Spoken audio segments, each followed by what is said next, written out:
Well, today, the Border Patrol said it will begin flying undocumented Central American immigrants from Texas to San Diego and El Centro. Now, the announcement is an about-face for the Border Patrol. Less than a week ago, the agency canceled those California flights. Now, San Diego 6's John Carroll is live in studio now with reaction from a local immigration rights activist and a San Diegan with deep personal ties to undocumented immigrants.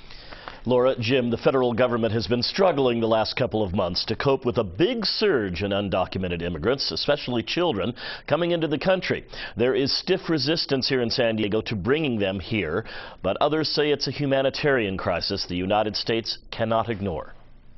The Border Patrol's announcement was somewhat vague. The agency is not saying when it will begin flying immigrants here or how many will be brought to San Diego.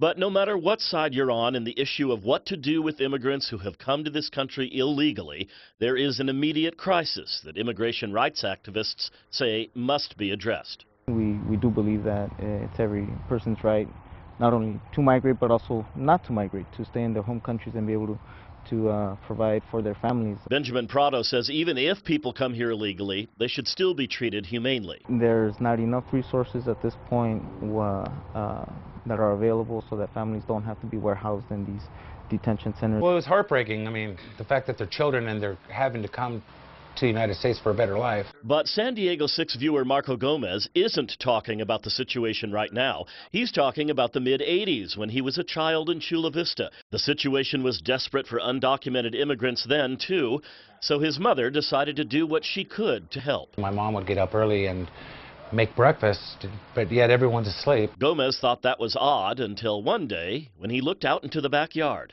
I see her walking out into the backyard and there's families out there. Those ladies and children of all ages. Gomez, who's a retired Marine, says he doesn't think the borders should just be opened up to anyone who wants to come here, but... You know, as a Marine, that's what I fought for, were the children, basically, and, you know, freedom. Once we get past this current crisis, Benjamin Prado says some tough choices need to be made so a situation like this doesn't happen again. This is an influx that is prompted really by failed economic policies, failed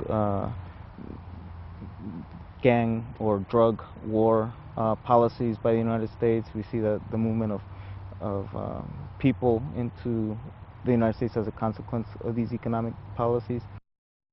Now, to be clear, Benjamin Prado isn't letting the Central American countries where these people are coming from off the hook. He says there is a dual responsibility, Guatemala, Honduras, and El Salvador doing their part to deal with this crisis, and the U.S. as well. Live in studio tonight, John Carroll, San Diego 6 News.